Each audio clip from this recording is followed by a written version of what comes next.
Salve, salve galera que está em casa acompanhando a gente nesse Conabis 2015, Profeta Verde na área, para mais uma entrevista dessa reprise do Conabis, que a gente está trazendo algumas entrevistas extras, entre elas essa entrevista que a gente vai apresentar hoje com a Andrea Galassi.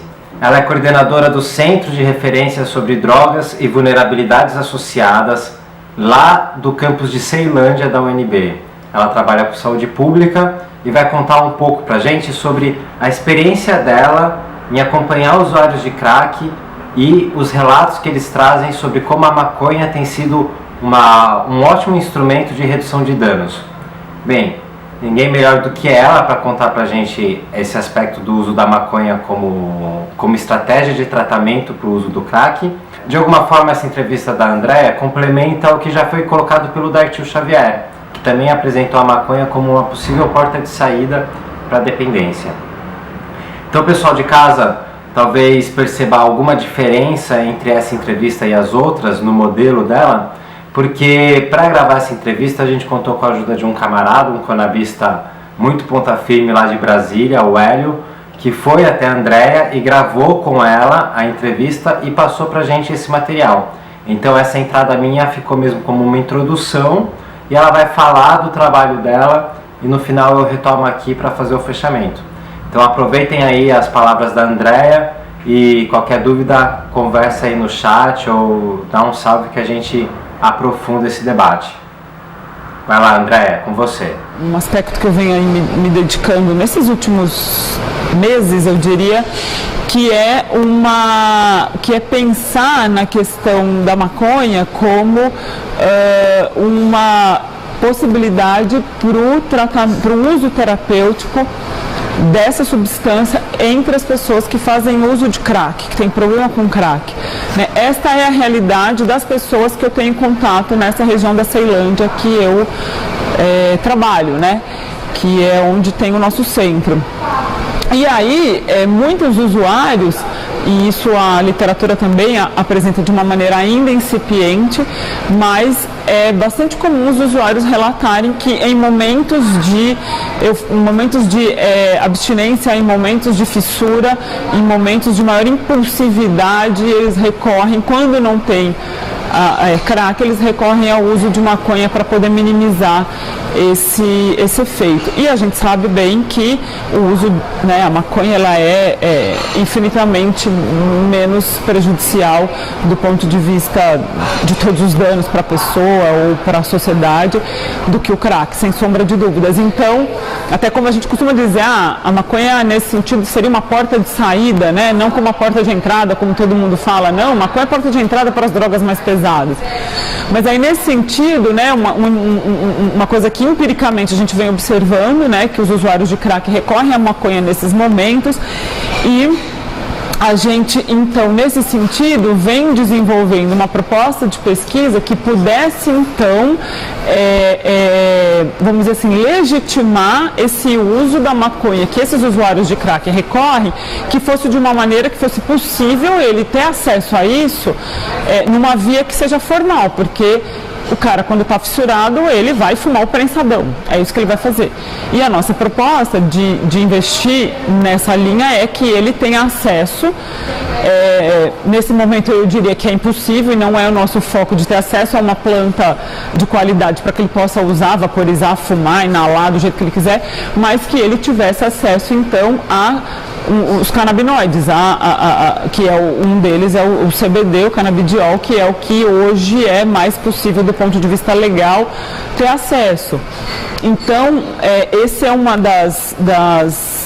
do que a gente vem investindo, uma vez que o canabidiol, ele vem e outros canabinoides, ele já tem uma contribuição na literatura científica para outros agravos, especialmente para as epilepsias refratárias, que são aquelas resistentes às outras medicações, então já tem uma literatura bem consistente do efeito positivo do canabidiol para esse tipo de problema, né, de saúde. A gente sabe muito bem que aí entra na outra questão das cepas, de quais são. Então, dependendo da combinação, de como é essa maconha, ela tem uma capacidade de promover, de ter um efeito ansiolítico e, portanto, diminuir a ansiedade das pessoas, especialmente dessas que apresentam muita ansiedade quando estão na fissura de crack.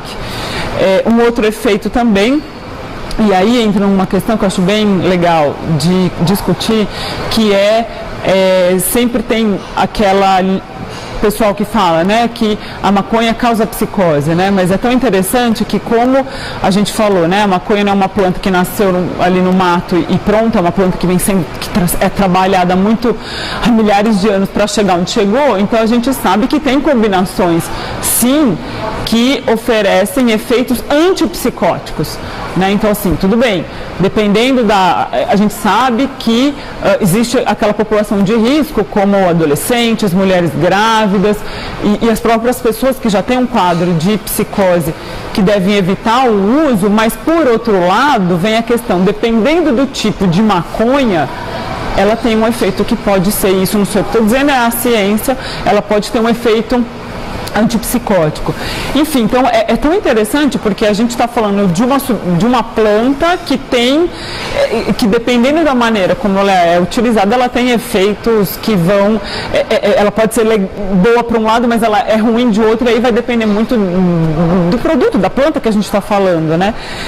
Enfim, então, nesse sentido, essa é uma linha que eu venho trabalhando no nosso centro, em parceria com pesquisadores canadenses, com relação ao uso do canabidiol para o tratamento das pessoas que têm problema com crack, uma vez que isso já é utilizado, como eu comentei, né, esses usuários fumam maconha para diminuir fissura e a abstinência. E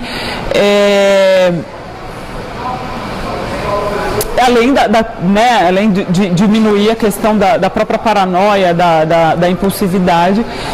E aí, né, o pessoal pode pensar, né, as pessoas leigas podem pensar, poxa, mas por que vocês querem inventar uma história de botar o uso de uma outra droga para ajudar a cuidar de uma pessoa que é dependente de outra droga? Como assim? E aí, acho que vem a grande questão, que é o fato de que a ciência está demonstrando até o momento que todos os tratamentos medicamentosos que foram elaborados com a ideia de ajudar as pessoas que têm dependência de crack a diminuir o uso, eles foram muito ruins, né? Então, assim, todos os ensaios clínicos, todas as tentativas de uso de medicamento para tratar fissura, síndrome de abstinência das pessoas que são dependentes de crack foram muito ruins os resultados. E então o canabidiol, ou a própria maconha em si, mas eu não vou poder falar da maconha em si, porque a gente não vai conseguir, do ponto de vista de pesquisa e da própria implementação, na perspectiva de uma implementação de saúde pública, a gente não pode usar a planta, né? Então vamos pensar no canabidiol. Então o canabidiol ele pode ser sim uma janela de oportunidade para poder investir e ajudar essas pessoas que estão com muita dificuldade de parar de fazer uso de crack, ou diminuir o uso de crack, ou melhorar a qualidade de vida dessas pessoas, né? Então é um pouco do que eu venho investindo. E aí a gente pensando, né, imagine, eu fico sempre pensando nisso, como seria interessante se os centros de atenção psicossocial, álcool e drogas pudessem então incorporar dentro do seu programa terapêutico de cuidados o uso do canabidiol como recurso medicamentoso para essas pessoas. Então, para além das abordagens das intervenções psicossociais, que são algo que eu não tenho nenhuma dúvida de que são eficientes, efetivas, o aspecto medicamentoso poderia ser testado e combinado juntamente com essas intervenções psicossociais, de modo a pensar numa efetividade melhor para essas pessoas que fazem uso de crack. E é justamente por meio deste uso terapêutico de que os dependentes de crack vêm recorrendo ao uso de maconha porque eles se sentem melhores, né? É um uso terapêutico deles, que a nossa proposta é fazer com que isso pudesse vir a ser utilizado de uma forma, vamos dizer assim, sistematizada e que fosse pensado então, não, o canabidiol pode ser, do ponto de vista medicinal, um recurso para isso. Mas o que a gente vê agora é muito mais um uso terapêutico. E o que nós estamos buscando é sistematizar para que isso virasse um uso medicinal, como a gente tem para as convulsões graves, né, para as epilepsias refratárias. Né? Tem uma outra linha de pesquisa nesse sentido também, nessa mesma do crack, para se dá para a gente usar o canabidiol ou outros canabinoides como terapêutico, como medicinal, que é para o autismo. Né? Por quê? Porque a gente vai observando que esse uso está sendo benéfico para essas pessoas. Então poderia ser mais uma linha medicinal. Mas de todo modo isso é muito, muito interessante, né? Porque essa questão do uso terapêutico, porque daí o uso terapêutico a gente pode até pensar que ele pode ser uma manifestação, uma forma de uso recreativo, né? Porque quem faz uso recreativo, de alguma forma, busca alguma coisa, tem um benefício que é bom para essa pessoa. E aí vem esses conceitos, o que é um uso terapêutico, uso recreativo, uso medicinal? Não, a gente só aprova ou defende o uso medicinal. E aí é muito como diz assim, é pegadinha, né, quando fica essas discussões mais, sei lá, dependendo dos espaços políticos, não, a gente só defende o uso medicinal. Né? E aí, mas o que é o uso medicinal? O uso medicinal pode ser terapêutico, mas o uso recreativo pode ser terapêutico também, e assim vira um grande encadeamento. Então, assim, claro, nós brasileiros, eu vou falar por mim, que tenho sempre uma ideia de que o Estado, ele tem sim que cuidar, né, de determinadas coisas que são mais delicadas para a sociedade, né? E aí, nesse sentido, né, eu acredito que o modelo que o Uruguai propõe, ou seja, de uma regulação em que o Estado cuide disso, eu imagino que seja uma forma em que eu apostaria. Claro que tudo isso é muito novo, mas claro, a gente está observando os outros lugares fazendo. Então a gente sabe que o modelo que os Estados Unidos, alguns estados americanos vêm adotando de uma venda como qualquer outro commodity, como qualquer outro produto, ou seja, de uma forma regulada pelo mercado, sem grande controle estatal, não é alguma coisa que me agrade. A gente tem hoje diferentes tipos de plantas que atendem diferentes tipos de desejos e necessidades, tanto necessidades do ponto de vista terapêutico quanto necessidades recreativas, né? Então acho que isso é uma coisa interessante da gente pensar, e porque muitas vezes a gente tem uma ideia, ou talvez as pessoas menos em contato com esse tema têm uma ideia de que maconha é uma coisa só. Maconha é maconha e ponto, acabou. Não, a gente está falando de uma planta que há milhares de anos vem sendo, vamos dizer, trabalhada de modo a buscar diferentes efeitos com diferentes tipos de formação e cruzamentos genéticos, né? Para que a gente tenha então uma planta que me gere mais euforia ou menos, que me gere um apetite maior, que me traga uma certa alegria, né? Que me traga, enfim. Acho que um bom exemplo contemporâneo nisso que me ocorre comentar é o que vem acontecendo agora, né, no Uruguai. Com a regulamentação no Uruguai, o que vem acontecendo é que as pessoas que são usuárias frequentes passaram a plantar em casa. E essa plantação em casa vem sendo bastante pensada de modo a tentar responder à necessidade daquele usuário. Então, diferentes usuários têm diferentes necessidades e estão plantando, então, com diferentes cruzamentos, diferentes cepas, e para obter as diferentes plantas que oferecem os seus diferentes efeitos. E isso está sendo muito interessante, que é um relato bem atual de uma reportagem, inclusive, que foi veiculada essa semana, né? dizendo disso, de como está sendo essa experiência dos uruguaios em ter a oportunidade de plantar em casa e de ter uma maconha de maior qualidade. E aí eles relatam que eles não estão precisando mais fazer um uso mais frequente ou um uso com muitas, vamos dizer, muitas tragadas. Eles, com poucas tragadas, eles conseguem ter um efeito porque a maconha ela é de qualidade. É diferente do prensadão, como a gente fala, que tem aqui no Brasil, como tem lá, que se eu não me engano, quem produz o prensadão na sua maioria é o Paraguai mesmo, né? Então, enfim, então acho que isso é uma coisa interessante. Associado a isso, acho que a gente poderia pensar nos clubes canábicos, que é uma outra questão interessante que se associa a isso. E aí me ocorre, eu vou ter que falar do Hélio nessa minha conversa, porque a gente conversou e aí a gente ficou um pouco viajando fala, bom, mas espera um pouquinho, e aí a gente vai ter um clube canábico, eu sou membro desse clube, e aí que tipo de maconha que esse clube vai plantar? Será que vai ao encontro do que eu quero ter em termos de efeito? Então a gente ficou até numa conversa a respeito disso, de como a gente poderia atender as diferentes necessidades dos diferentes membros. Não, então neste clube a gente vai ter maconha que promove mais euforia, que traz essa coisa um pouco mais de animação, então nós vamos ter que ter um casamento genético que seja, né, mais interessante e que vá nesse sentido. Mas é algo de se pensar, né? Então nessa nossa conversa a gente chegou nessa conclusão de que talvez os clubes tenham que dizer qual que é o perfil da planta que se produz lá e se é do meu interesse me filiar àquele clube ou outro, que de repente tem outras cepas e que aí, não, eu acho que eu prefiro ir lá. Esse tipo de medida, ou seja, de quantos pés e tal, é uma coisa que tem que ser contada e elaborada e planejada de acordo com a realidade brasileira. Né? Acho que isso vale a pena destacar, porque, claro, nós vamos nos inspirar nas quantidades e modelos dos outros lugares que estão fazendo isso, claro, mas nós temos que adequar a nossa realidade. A nossa realidade, nós não somos grandes usuários de maconha do ponto de vista mundial.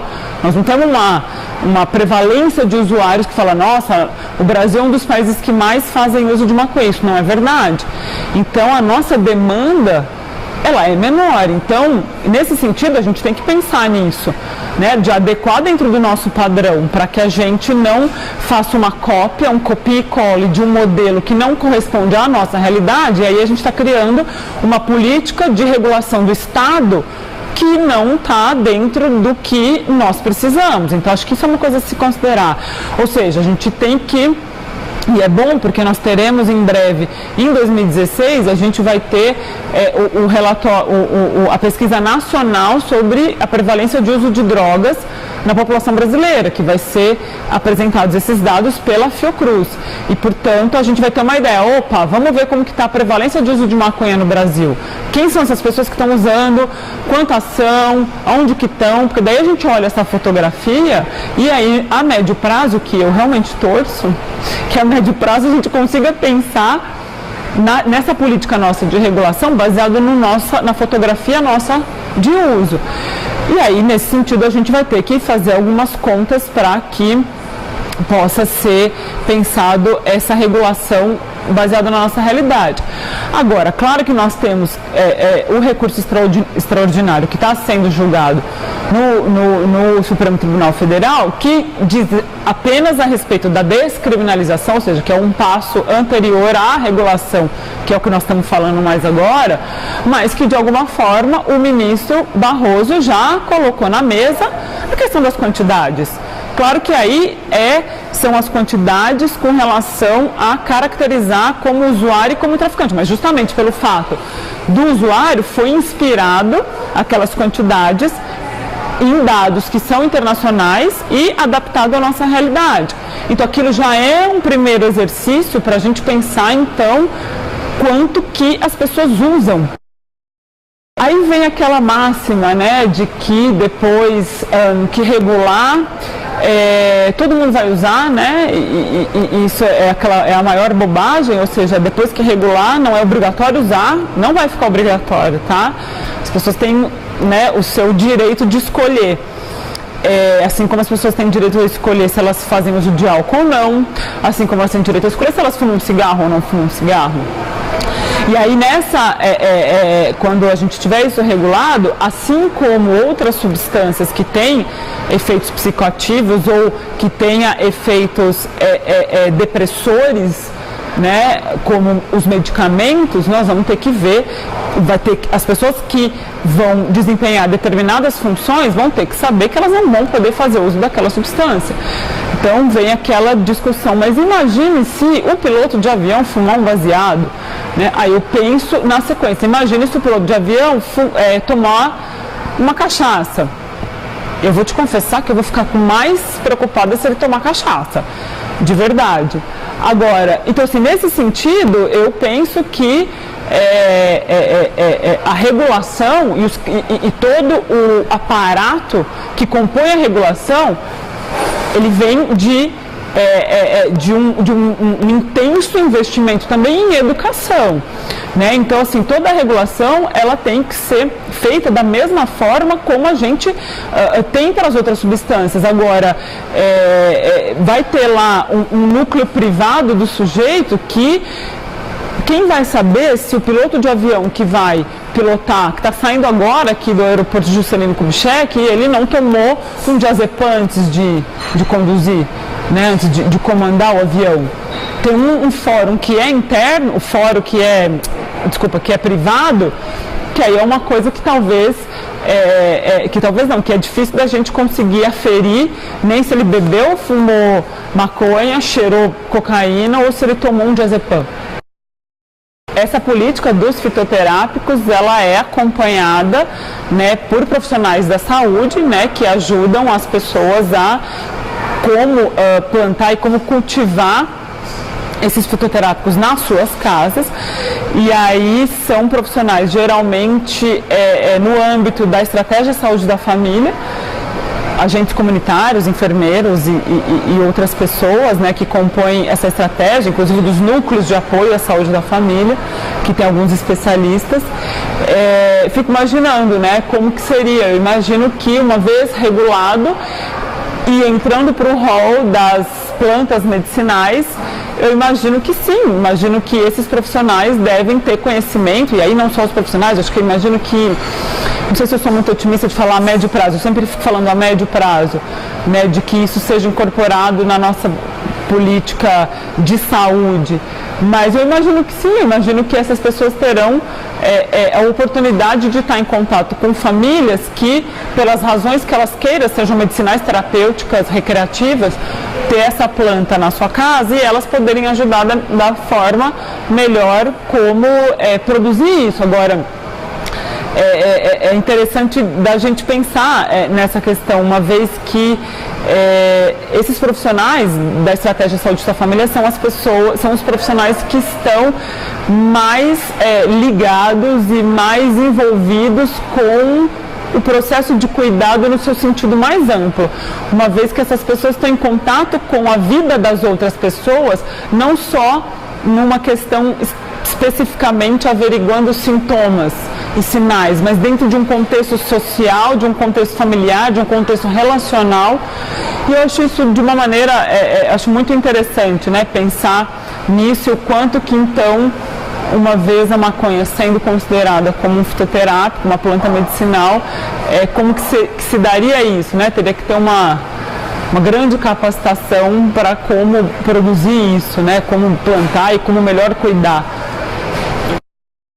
Eu penso que um dos grandes, eu talvez acho que não é eu diria o maior desafio que nós temos hoje como pesquisadores, né, cientistas e ativistas dessa discussão, é da gente conseguir fazer com que as pessoas que são resistentes a compreender este fenômeno, drogas, de uma maneira menos moral e passional, que elas passem a entender dessa forma mais pragmática, que é uma coisa que eu falo muito.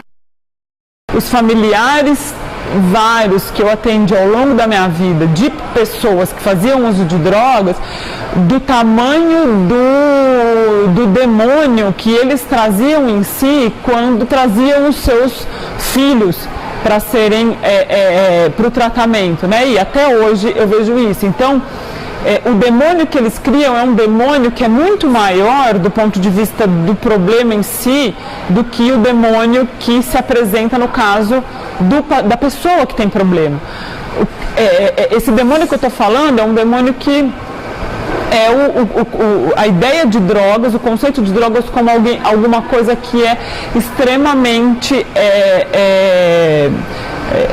danoso, e eu não estou dizendo que é bom, mas o que eu quero dizer assim, ele vem com uma carga tão negativa, tão deletéria dessa questão, que ele não é capaz de retirar todo esse estigma associado à coisa drogas e olhar o filho para entender o familiar, para entender o real sofrimento, né? Porque muitas vezes é muito difícil, tanto para o profissional de saúde, de assistência social, quanto do próprio familiar, ele conseguir entender o que aquele cidadão está comunicando para ele, qual que é o pedido dele, qual que é a real necessidade dele, né? E aí tem uma coisa que é a demanda que é dita e a real demanda.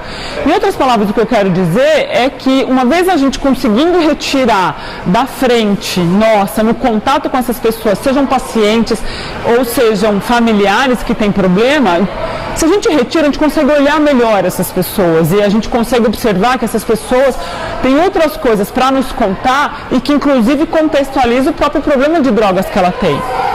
Então, assim, esse é um pouco do que eu vejo e o que eu sempre vi e que eu vejo constantemente com a população que eu atendo. Se a gente parar para pensar e olhar de verdade, de uma maneira que seja menos poluída por conta de tudo isso que é divulgado, tudo isso que é falado com relação à questão droga, nós vamos ver as pessoas e o que elas comunicam, o que elas querem, qual que é a real necessidade delas, né? E aí, a partir do que eu entender, eu vou conseguir então me aproximar e poder oferecer algum tipo de ajuda, seja uma ajuda de apoio familiar, se eu for um familiar, seja um apoio terapêutico, enfim, médico, o que quer que seja. Então, eu acho que assim, para os pais, né, que sempre é aquela coisa, os pais, eu acho que assim, aí eu diria uma regra, e aí não é uma coisa da minha cabeça, obviamente, é uma coisa que a literatura científica diz para nós, que a melhor forma de você tratar desse assunto com o seu filho, com o seu familiar, é você tratar de uma forma que é sem mitos, é uma forma que é séria, uma forma que é real, e que você trate desse assunto quando isso você ou perceber que começa a se transformar numa demanda dentro da sua família, ou seja, quando você desconfia que talvez o seu filho esteja fazendo uso de alguma substância, ou quando o seu filho vier perguntar para você. Tem aquela máxima que fala, não, meu filho está com 15 anos, acho que eu tenho que chamar ele para sentar e conversar. Isso não é a melhor estratégia, né? A melhor estratégia é você estar próximo, e uma vez você estando próximo do seu filho, me desculpe, mas assim, não existe outra forma de você saber melhor do que convivendo com seu filho, né? Então, e aí você vai estar em contato com ele, você não vai ter que chegar um dia e falar, meu filho, senta aqui que nós vamos bater um papo sobre drogas agora. Não é isso, né? Eu acho que a questão é você ter contato com o seu filho e automaticamente essas coisas vão aparecendo na medida que for necessário. E falar a verdade, falar sério, falar de uma maneira que corresponde à realidade, ou seja, não reproduzir todo esse fantasma que cotidianamente a gente vê sendo reproduzido. Por quê? Para que não tenha esse retrabalho da gente ter que continuar reproduzindo mentira e um grupo tentando lá apagar o problema, correndo e falando, não é isso, não é isso. Vamos tentar já começar um processo para dizer menos bobagem e mais coisa séria. Eu acho que... Beleza, pessoal, essa foi a entrevista da Andréia. Agradeço, Andréia, pela sua disposição em ter participado aí do Conabis. Agradeço também o Hélio por ter feito essa ponte, essa conexão com a Andréia e ter se locomovido até a universidade para gravar com ela. Então, saudações do pessoal de Brasília pela força que está dando, e a gente se vê na próxima entrevista do Conabis, ou quiçá no Conabis 2016. Abraço.